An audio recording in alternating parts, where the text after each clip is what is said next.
Pete Forsyth. I'm with Wiki Strategies. My name is Pete Forsyth, and I'm here to celebrate Wikipedia's 15th birthday, which is happening on January 15th, 2016. The month of January is also my 10-year anniversary of working on Wikipedia. And to celebrate the birthday, we're doing a series we're calling Wikipedia 15 for 15. So we're interviewing 15 people who are prominent in different areas and asking them about the significance of Wikipedia. And so today I'm really excited to talk with a good friend of mine, Eugene Eric Kim. Eugene is an independent consultant who works with groups that are doing good things in the world and helps them find better ways to collaborate. And he's been doing this kind of work for a long time. He shares his knowledge through his website, fasterthan20.com. And he also led the strategic planning process that the Wikimedia Foundation did in collaboration with the Wikipedia and Wikimedia communities in 2009 and 2010. So Eugene, welcome to the interview, and I'm really excited to dig into some of this stuff with you. Do you want to elaborate a little bit on the work that you've done in this area? Well, thanks, Pete, first of all, for having me. It's a real pleasure. I always like talking with you, and I always love talking about Wikipedia, and it's 15 freaking years. That's it's pretty amazing, huh? So yeah. I'm feeling a little bit old, actually. I don't know that there's much more to say about the work that I do in relations to our conversation around Wikipedia at 15, other than to say that I think just historically speaking for myself personally, there's just been this amazing confluence between my engagement and my involvement with the broader Wiki movement, not just Wikipedia, but with Wiki folks everywhere, including which is basically how you and I met. Right. And with my work just around collaboration. I think it was before I was even involved with Wikipedia. I think it was, well, maybe it was 2007 or 8, but early days. I think it was 2007 when you and I met. Yeah, so it was definitely the early days. And so yeah, like there's been this really interesting sort of back and forth just for me personally between the work that I do in terms of working with groups and what I've learned from the Wiki community and what I hope I can give back to the Wiki community. That's been really fun. So I'm glad to be on this with you. Mm-hmm. So I guess, so from the perspective of someone who's got such a central interest in how groups work together and how things, social practices and technology can support that. When you think about what is the significance of Wikipedia over 15 years, what kinds of things do you think about? Is it the content? Is it the community? Is it both? What springs to mind for you? I think there are a few things. So first of all, we can't just, on the surface, I think what most of us think of when we think about Wikipedia is this just tremendous knowledge resource that's available on the internet. Whether or not we understand why it's available or who puts it together, the fact of the matter is it's there. It's been there for 15 years. Most of us take it for granted and use it all the time. So, so I think from that standpoint, I'm reminded of this work of a sociologist who published a book back in the 80s, Joshua Meyerowitz. He wrote a book called No Sense of Place. And he basically had this hypothesis that if you look at the 60s, and if you look at 1968 as being sort of this turning point in the 60s of all of this social, foment and revolution and all of this sort of stuff, if you count back 18 years from 1968, that's 1950. And 1950 was essentially the first year when television was broadly available.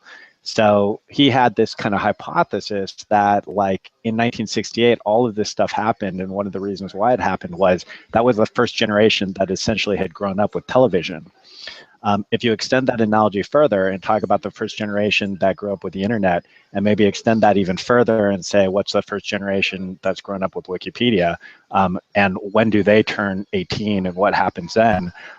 It's a pretty, good signal that potentially something really interesting is going to happen in the world now or within the next 3 years as a result of that.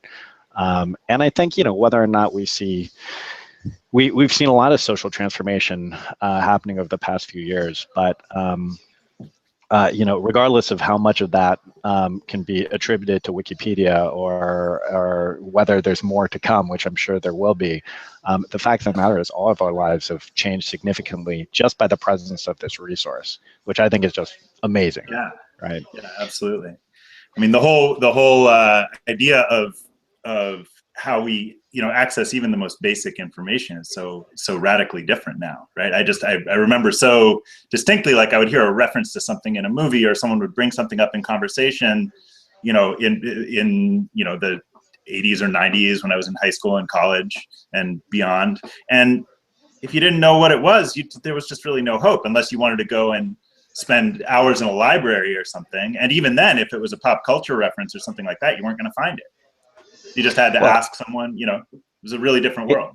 It's amazing. I mean, you think about the accessibility, number one. You think about the quality of information that's available and the transparency. Like, if you want to actually exercise a critical thinking muscle and like try and evaluate whether or not information is good or bad, the quality of Wikipedia articles vary, right, depending on what you're looking at. But the basic mechanisms of evaluating quality are so much better than any other resource that's out there. And I think that's pretty incredible. And then I think there's the aspect that you and I care a lot about, which is just around community engagement and around like collaborative content and what that means and how that happens. Well, let me just tell you, just on the first point you made there, just an observation, and it could just be a quick one, we could move on, but it does seem to me like we hear so much out there in the media, in academia. There's such a strong focus on this question of whether or not Wikipedia is accurate. And I mean, we've discussed this before, but I think it's, in so many cases, that really misses the point. Because whether or not Wikipedia is accurate, if Wikipedia is inaccurate, even so, that article that may have some inaccuracies in it is just eons ahead of what you used to be able to read in a book or in a newspaper or something like that, because you can click on the edit history, you can click on the talk page, you can gain some insight into what people were thinking about as they were writing it and what they were bringing to it. And you can look at the resources at the end of the references at the end of the article and start. So exactly like you say, the opportunity to evaluate what the quality is of what you're looking at is right there in front of you. And just because not everyone uses it yet, I think that's maybe one of the bigger aspirations of Wikipedia is, let's create a path to people being more careful, critical thinkers. Well, I think that's the opportunity and the danger right now. So especially in this country, in the States, like United States, we live in a time where it seems like the public at large is not using a critical thinking muscle. And this is not just perception. I mean, there's actually a lot of data that indicates that, we're living in a time when the ability to evaluate data and information is so much higher than it was and so much faster than it was 15 years ago. And yet we're clearly not using that capability. And it's not even clear that, those of us who use and who maybe understand Wikipedia at a deeper level are understanding and recognizing the importance of that and amplifying the importance of that as much as we can be. And so the danger, I think, is if we look at Wikipedia as just this kind of magical resource and just leave it at that, and it's something that we take from and enjoy, the danger is we don't actually learn the true value of it, and we potentially lose that resource, or we lose everything that's good about that resource. So I think the one thing I would say about Wikipedia, both an opportunity and a challenge, and something that I would really like to see, is if you look at the landscape of what's happening right now, both on the internet and the digital world in general, so mobile and so forth, Wikipedia continues to stand out as the only commons resource that is community edited and community supported and community governed for creating this information in the first place. So we have you're going to publish this on YouTube, and there are amazing videos on YouTube, right? And that's a great educational resource. We've got but YouTube it doesn't pretend to be a body of work. It's a collection of work, but it's not a thing in itself. Yeah. It's a collection of work, number one. So there's no kind of community co-creation in terms of how it's being curated, how it's being crafted, and all that. There's no deliberation that's happening behind the scenes. And it's not community owned. It's not a commons, right? It's owned by Google. And like it or not, there are massive risks associated to that we're only beginning to understand. And so the fact that Wikipedia is really the only resource of its kind at the scale at which it is right now, to me, that speaks to a big problem right now in the internet landscape. So Okay. I think that's a risk. Okay. Well, I think there's a whole wealth of discussions to be had down that path, but I'm so interested to hear something about what it was like for you, especially for someone who has really been deeply involved for a long time going up to it in the wiki world, to jump into a project like the strategic planning process. And what kinds of dynamics did you see in the community? What is there to build on there? And what isn't working so well? Or wasn't? I mean, wasn't. This is going back 5 years, but I think there are going to be some common threads. Well, I think number one, it was a tremendous honor for me to be able to do that. I have this huge kind of sentimental attachment to this community because when I first started getting interested in collaboration as a career path, one of the first kind of technology areas that intersected with my general passion around collaboration were wiki communities. And so the first time I used a wiki and started, or at least consciously used a wiki, was in 2000, before Wikipedia even existed. And I had this opportunity to just see this amazing thing in action that had so many like different affordances and stuff. And I met all these cool people, really like people I genuinely consider family, and many of whom I still am connected to today. And so the opportunity in 2009, which was really 9 years after I started down this path of being able to take things that I learned from other areas, and to be able to kind of give back to the Wikipedia community, and the Wikimedia community at large, was super cool. And so it was both personally important to me, and it was personally an honor to be able to like do that with a community that I care so much about. And then the learning was incredible. Like what we were trying to do was really hard, and so it was just it was a fun experience all around. So I think, I mean, if I think back to it, and I'm gonna ask you to correct me if I'm applying the term wrong, but it seems to me that what you started off that process with is a process that's known as appreciative inquiry. Is that accurate, or something similar to anyway? No, okay. We were not doing any appreciative inquiry process, but what we were doing, like one of the ways I've been influenced by appreciative inquiry is the importance of a generative framing, meaning instead of being fixated on what's wrong, which is we as human beings psychologically naturally do it, it's actually starting with a question of what's right, or what do you want to create? What do you want to actually amplify? And so that's something that actually pervades all of the work that I do.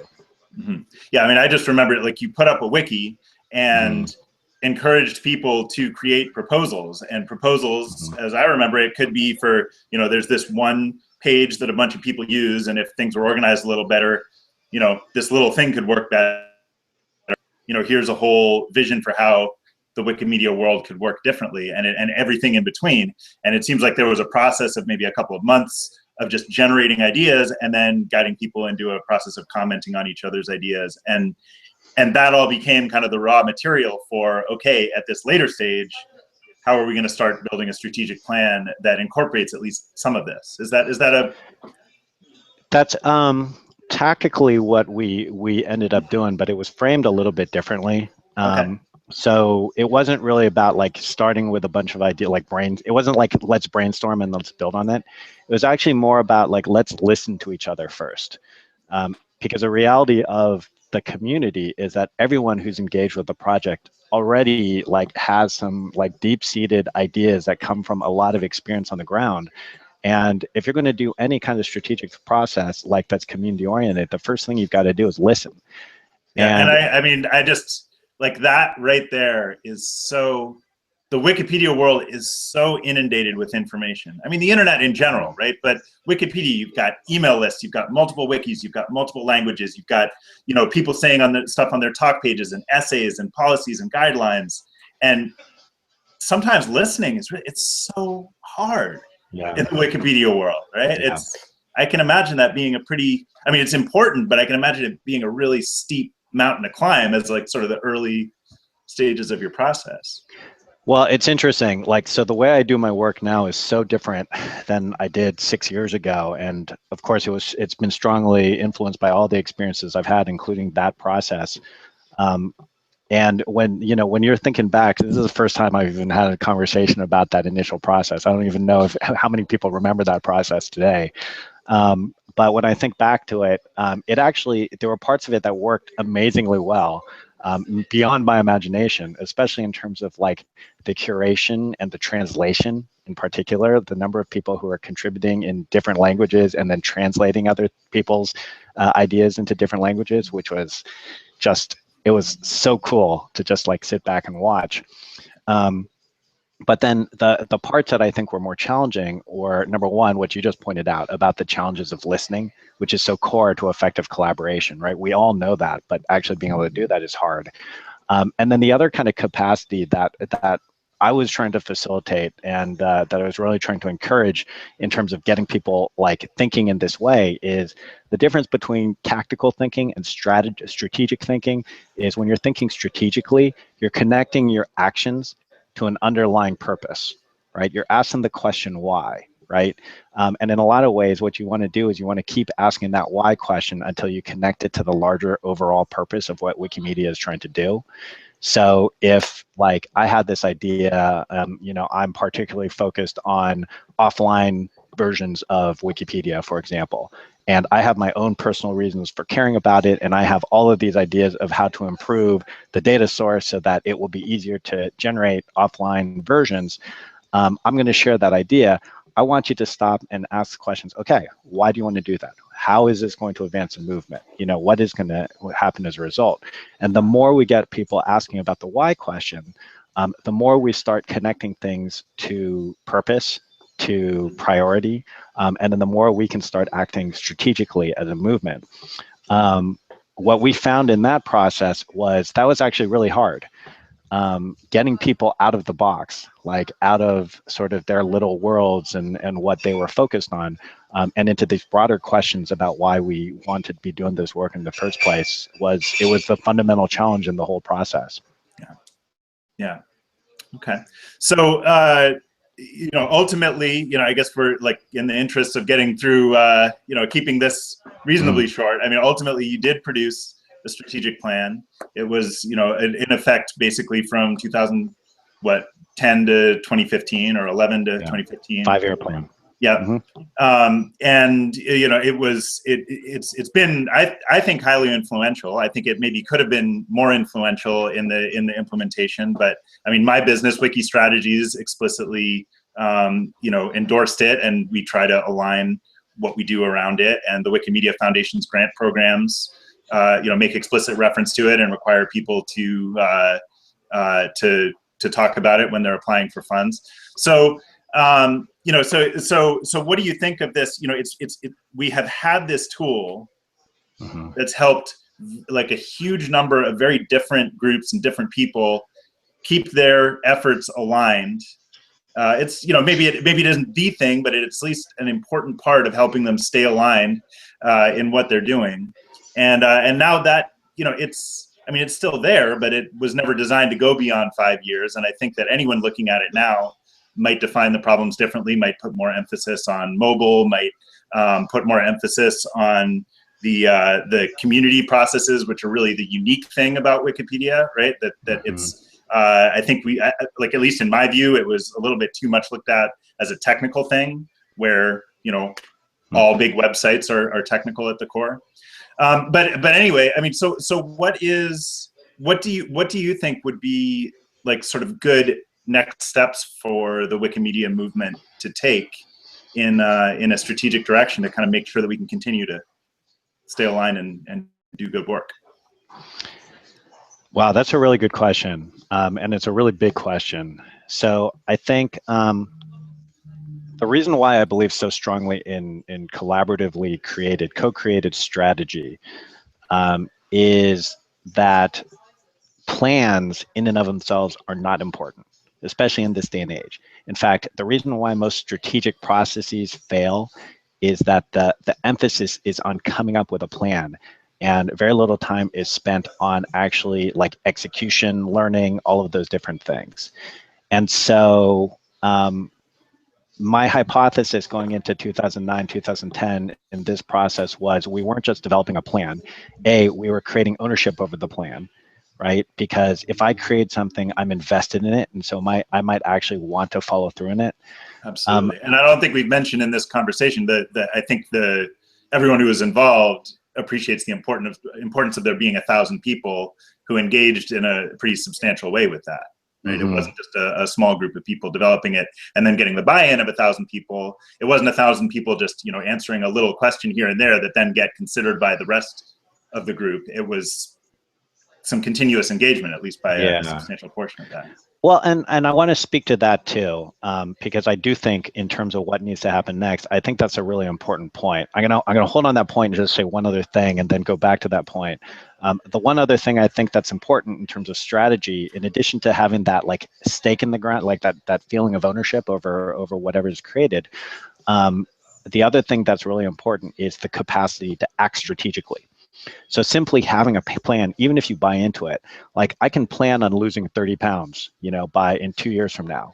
But if I don't have structures and commitment and accountability that are going to like support me in trying to lose 30 pounds in 2 years, right? Then it's a plan for disappointment. It's a plan. That's right. All it is a plan that's destined to fail.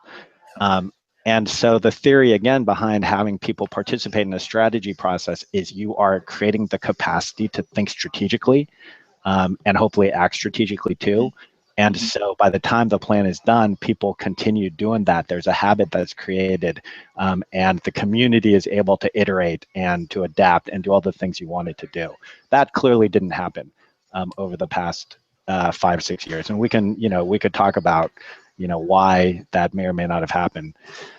To go back to your point about the 1,000 people, I think the other kind of issue around this kind of process, and again, it speaks to kind of the failure, the thing that didn't happen as a result of our process at least, is that the work is never done. Things are constantly changing, and you want to be getting better at it. And so one of the reasons why I think that strategy process was successful was the fact that we had a number that said over 1,000 people like participated in that process, and that gave it a validity that no other alternative ever had, and to this day doesn't have, right? We still throw that number around. If you actually look more closely at what that 1,000 number actually means, the actual like deep engagement was a lot lower than that. And we were transparent about that and we understood that. And if I were to do this process again, I would be focused on actually taking those numbers and increasing them, right? And finding more sophisticated. Not the 1,000, but the subset of the 1,000 that are really engaged for a significant period and really value it throughout the process. I would want to grow the 1,000. So I would want to have even more people touching it. And I would want to grow the number of people who are deeply engaged and the nature of the engagement and so forth, right? And I think the unfortunate thing about the process now, both within the Wikimedia community and also by people who kind of observe the process from afar and who kind of look at it as a model for how to do participatory strategy, is they look at the 1,000 number and they think, oh, wow, that's good enough. That's great. If we could get to that number, that would be amazing. And to me, I look back at that and I say, that should be the baseboard. We should be doing even better than that, and we can, right?